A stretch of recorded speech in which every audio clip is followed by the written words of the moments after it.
তিনটা অসহায় বাচ্চাদের উপরে তার সৎ মা প্রত্যেকদিন অনেক নির্যাতন চালাতো, কারণ এই তিনটা বাচ্চা তার স্বামীর অবৈধ সন্তান ছিল। ছোটবেলায় সে বাচ্চাগুলোকে এত বেশি নির্যাতন করেছিল যে বাচ্চাগুলো বড় হয়ে তার প্রতিশোধ পরায়ণ হয়ে ওঠে। তারা এক সময় তাদের সৎ মাকে প্ল্যান করে এবং কষ্ট দিয়ে মেরে ফেলে। তাদের এই প্ল্যানে সহযোগিতা করেছিল তাদেরই একজন টিচার, কিন্তু নির্মমভাবে মারা যাওয়ার পরে মেয়েটি আবারও পুনর্জন্মের মাধ্যমে নিজের ভুল শোধরানোর সুযোগ পায়। পরবর্তীতে সে যেন এত খারাপভাবে মৃত্যুবরণ না করে, এই জন্য এই জীবনে সে নিজেকে শুধরানোর চেষ্টা করে। কিন্তু এরপরেও বাচ্চাগুলো তাকে দেখে অনেক ভয় পেত।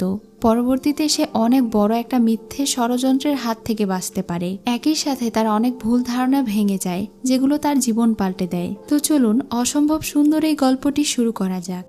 মুভির শুরুতেই দেখি দুইজন ছেলে তাদের মাকে অনেক বেশি কষ্ট দিচ্ছে। তাদের মধ্যে সবচেয়ে বড় ছেলে বলছিল, তুমি মা হওয়ার যোগ্য নও, তোমার কারণে আমাদের বোন আগুনে পড়ে মারা গিয়েছে আর আমার ছোট ভাইয়ের পা ন্যাংরা হয়ে গিয়েছে। তুমি আমাদের জীবন নরকের থেকেও জঘন্য বানিয়ে দিয়েছো। তখন সেই মহিলাটি বলছিল, আমি তোমাদের মা, তোমরা আমাকে ছেড়ে দাও, এমন পাপ করো না, সৃষ্টিকর্তা তোমাদেরকে কখনোই মাফ করবে না। তখন সেখানে হুইল চেয়ারে বসে থাকা ছেলেটি বলে, তুমি আমাদের সাথে যেটা করেছো সেটার জন্য কি তোমাকে মাফ করবে? তখন তাদের মা বলে, সেটা আমি করিনি, ওইটা একটা অ্যাক্সিডেন্ট ছিল। তখন তারা বলে, ঠিক আছে, তাহলে আজকে না হয় আমরাও একটা অ্যাক্সিডেন্ট ঘটাচ্ছি। এটা বলে তারা তাদের মায়ের আশেপাশে আগুন ধরিয়ে দেয় আর বলে, তুমি এখন থেকে আমাদের মা নও, তুমি সব সময় আমাদের সৎ মা ছিলে, আর আমরা আমাদের আসল মা মনে করি আমাদের টিচার সুকে। তখনই সেখানে টিচার সু আসে। অতীতে এই মহিলাটি সুকে অনেক সাহায্য করেছিল, কিন্তু এখন সু তাকে আর বাঁচায় না। ছেলেগুলোকে বাহিরে পাঠিয়ে দেওয়ার পরে সু তার কাছে গিয়ে কথা বলে। টিচার সু জিয়াংকে বলে,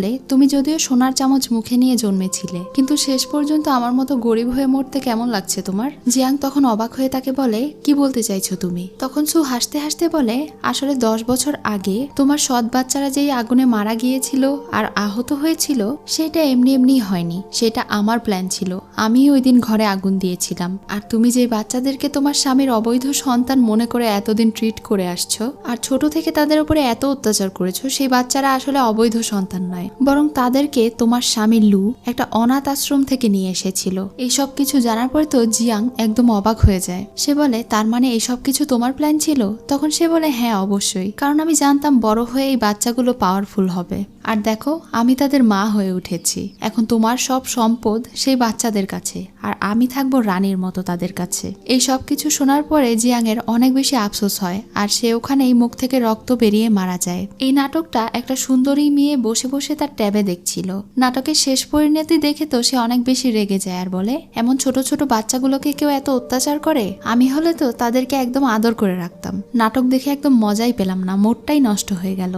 এটা বলে যখন সে বাইরে যাচ্ছিল, তখনই হঠাৎ করে তার মাথা ঘুরে ওঠে। যখন তার জ্ঞান ফিরে আসে, তখন সে দেখতে পায় সে একটা রুমে বসে আছে। তার সামনে 3টা বাচ্চা কান্না করছে, আর তার হাতে একটা লাঠি ছিল। বাচ্চাগুলো তাকে অনেক রিকোয়েস্ট করছিল যেন সে তাদেরকে না মারে, সে তাদেরকে ক্ষমা করে দেয়, কারণ তারা তার গলার হার চুরি করেনি। সে তার বড় সৎ ছেলে লু কনজিনকে দেখে অনেক অবাক হয়ে যায় আর ভাবতে থাকে, আমাকে তাহলে ভিলেন হিসেবে পাঠানো হলো। তখনই তার আগের স্মৃতিগুলো মনে পড়তে থাকে, কিভাবে জিয়াং এই হার চুরির কারণে বাচ্চাদের উপরে নির্যাতন করেছিল, আর এরপরে তাদেরকে একটা রুমে বন্ধ করে রেখেছিল, যার কারণে আগুন লেগে সেই দুর্ঘটনা ঘটেছিল। তাই সে চায় না আবারও সেই দুর্ঘটনা ঘটুক। তার আন্টি চিমা যখন বাচ্চাদেরকে মারতে যায়, তখন সে তাদেরকে থামিয়ে দেয়। তখনই তার ছোট ছেলে উঠে নিজে বেতের আঘাত নিতে থাকে আর বলে, তার বোনের পরিবর্তে সে আঘাত নিচ্ছে, তাদেরকে যেন ক্ষমা করে দেওয়া হয়। এমনকি তার বড় ছেলেও নিজের গায়ে পানি ঢেলে ফেলে। এই সব কিছু দেখে তার অনেক খারাপ লাগে, কারণ সে এটা চাইছিল না। তখনই সেখানে টিচার সু চলে আসে। টিচার সুকে দেখেই সে চিনে ফেলে যে এই হলো আসল ভিলেন, যার কারণে এত কিছু ঘটেছে। সু এখন সেই বাচ্চাদের তরফদারি করে বলতে থাকে এই ছোট ছোট বাচ্চাদেরকে এইটুকু বিষয়ের জন্য এত না মারতে। যদিও সেই বাচ্চাগুলো তার সৎ ছেলে, কিন্তু সে তো মিস্টার লুয়ের রক্ত। এটা মনে করে সে যেন বাচ্চাদেরকে ছেড়ে দেয়। তখন জিয়াং তাকে রেগে বলে, বাচ্চাদের জন্য রিকোয়েস্ট করার তুমি কে? এটা শুনে সে একটু ঘাবড়ে যায়। জিয়াং এখন সে বাচ্চাদের কাছে যায়, তাদেরকে আদর করতে চায়, কিন্তু তারা অনেক ভয় পেয়ে যায়। আন্টি তাদেরকে মারতে গেলে সে আন্টিকে বারণ করে। সে এবার তার বড় ছেলেকে একটু আদর করে। তখন তার বড় ছেলে অনেক অবাক হয়ে যায়। তারপরে তার ছোট ছেলের আহত জায়গাটাও একটু আদর করে দেয়। সে আন্টিকে বলে বড় ছেলের জন্য কাপড় নিয়ে আসতে আর ছোট ছেলের হাতে লাগানোর জন্য ঔষধ নিয়ে আসতে। একই সাথে তার যত কাজের লোক ছিল তাদের সবাইকে চলে যেতে বলে। তার নেকলেস চুরির ব্যাপারে সে পরে খুঁজে দেখবে। এসব কিছু দেখে তার বড় ছেলে মনে মনে ভাবছিল আজকে তাদের সৎ মা রাগলো না কেন। একই সাথে টিচার সু মনে মনে ভাবছিল যদি সে তাদেরকে পানিশমেন্ট না দেয় তাহলে তার প্ল্যানের কি হবে। যাই হোক, সে এখন ওখানে থেকে চলে যায়। এদিকে আমরা মিস্টার লুকে দেখি, যে ছিল জিয়াং এর হাজবেন্ড। সে ছিল আন্ডারগ্রাউন্ডের একজন সিআইডি। তার লোক এসে জানায় কিভাবে তার স্ত্রী তার 3টা ছেলে মেয়েকে নির্যাতন করে। তাই সে কেন তার স্ত্রীকে বলে দিচ্ছে না যে ওগুলো তার নাজায়েজ সন্তান নয়। মিস্টার লু এটা বলছিল না কারণ সেই 3টা বাচ্চা হলো ক্যাপ্টেন লি এর সন্তান। ক্যাপ্টেন লি কে মারা হয়েছে, কিন্তু তাকে কে মেরেছে এই ইনভেস্টিগেশন এখনো শেষ হয়নি। তার আগেই যদি সে ওই বাচ্চাদের পরিচয় রিভিল করে দেয় তাহলে বাচ্চাদের ক্ষতি হতে পারে। তাই সে প্রথমে বাচ্চাদের বাবা মায়ের খুনিকে খুঁজে বের করবে, এরপরে বাড়িতে গিয়ে তার স্ত্রীকে ডিভোর্স দিয়ে দেবে। এদিকে আমরা সেই বাচ্চাগুলোকে দেখি হঠাৎ করে তাদের ছোট বোনের অনেক বেশি জ্বর চলে আসে। তখন বড় ছেলে জিয়াংকে বিষয়টি জানাতে চায়, কিন্তু তার ছোট ভাই তাকে যেতে দিচ্ছিল না কারণ তার ওই আন্টির প্রতি প্রচন্ড রাগ হচ্ছিল। আর বাচ্চা মেয়েটিও ভয় পাচ্ছিল কারণ এটা জেনে যদি তার আন্টি তাকে মেরে ফেলে। এজন্য ওই ছোট ছেলেটির রাগে সেই চেয়ার ভেঙে ফেলে। তখন তার বড় ভাই বলে, আমরা জানি তুমি অনেক বেশি শক্তিশালী, কিন্তু তোমার এই শক্তি তুমি সবার সামনে প্রকাশ করো না। এখন তারা তাদের বোনকে চিকিৎসা দেওয়ার একটা উপায় খুঁজে বের করতে চায়। এদিকে জিয়াংকে দেখি, সে তার আন্টি চিংকে জিজ্ঞাসা করছিল তার কাছে আর কত টাকা আছে। তার আন্টি বলে খুব বেশি টাকা বেঁচে নেই। জিয়াং জিজ্ঞাসা করে তাও কত টাকা আছে। তখন তার আন্টি বলে $200 মিলিয়ন আছে। এটা শুনে তো সে একদম হতবাক হয়ে যায়। এটাকে তার আন্টি কম বলছে। তখন তার আন্টি বলে বিয়ের সময় 7 বছর আগে লু পরিবার থেকে তাকে কাবিন হিসেবে $888 মিলিয়ন দেওয়া হয়েছিল। এখন সে মনে মনে ভাবছিল মাত্র 7 বছরে সে $600 মিলিয়ন উড়িয়ে ফেলেছে। এসব কিছু ভেবে যখন তার মাথা ঘুরে ওঠে তখন তার আন্টি বলে, চিন্তা করো না, তোমার কাছে এখনো ডজন খানিক জমি আছে। সে এখন একটু হাসে আর মনে মনে ভাবতে থাকে একটা আলিশান বাড়ি খরচ করার মতো এত টাকা, জমি জমা, 3টা বাচ্চা আর এমন একটা হাজবেন্ড যে 7 বছর থেকে আসেনি, এমন জীবন কোথায় পাওয়া যাবে। এমন একটা কেয়ারফ্রি জীবন পাওয়ার পরেও জিয়াং ভালোভাবে এনজয় করতে পারলো না। যেহেতু এই আন্টি চিন তার জন্য অনেক বেশি লয়াল, এজন্য সে চাইছিল না তার মতো করুণ পরিণতি এই আন্টিরও হোক। এজন্য সে এবার আন্টিকে বলে, আমি আবিষ্কার করেছি যে 9 মাস একটা বাচ্চাকে গর্ভে ধারণ করা খুবই কষ্টকর। তার থেকে আমার তো এই 3টা বাচ্চা আছেই, এজন্য আমি চাই আজ থেকে এই 3টা বাচ্চাকে নিজের রক্তের সম্পর্কের বাচ্চাদের মতো ভালোবাসবো। এটা শুনে তো আন্টি অনেক বেশি খুশি হয়ে যায় আর বলে, আপনি যা বলবেন তাই হবে।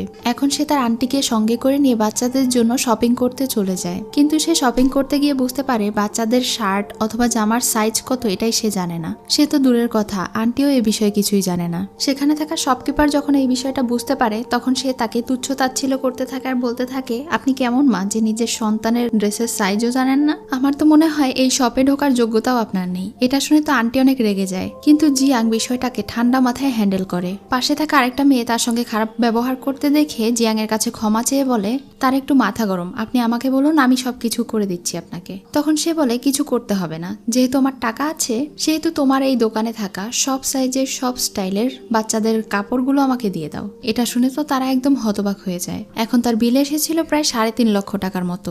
সেই বেয়াদব মেয়েটি এখনো বলে যাচ্ছিল, আমার মনে হয় না সে এটা অ্যাফোর্ড করতে পারবে, দেখো তার কার্ডের ব্যালেন্স হয়তো হবেই না এত। কিন্তু সে তার কার্ডের মাধ্যমে সবগুলো বিল দিয়ে দেয়। এরপর সে তার বাসার অ্যাড্রেস দিয়ে বলে এই কাপড়গুলো সেখানে ডেলিভারি করে দিতে। তখনই মেয়েটি খেয়াল করে দেখে এটা তো তাদের বসের নাম, তার মানে সে হলো মিসেস লু। এটা দেখে তারা দুজনেই অনেক অবাক হয়ে যায়। তখন জিয়াং বলে, ঠিকই ধরেছ, এখন থেকে তুমি ফায়ার্ড। এটা বলে সে ওখানে থেকে চলে যায়। তাকে দেখে তো আন্টি অনেক বেশি খুশি হয়ে যায় আর মনে মনে ভাবতে থাকে ফাইনালি জিয়াং ম্যাচিওর হয়ে গিয়েছে। ঠান্ডা মাথায় কিভাবে সবকিছু হ্যান্ডেল করতে হয় এটা এখন সে জেনে গেছে। যখন তারা চলে যাচ্ছিল তখনই তার কাছে বাড়ি থেকে কল আসে।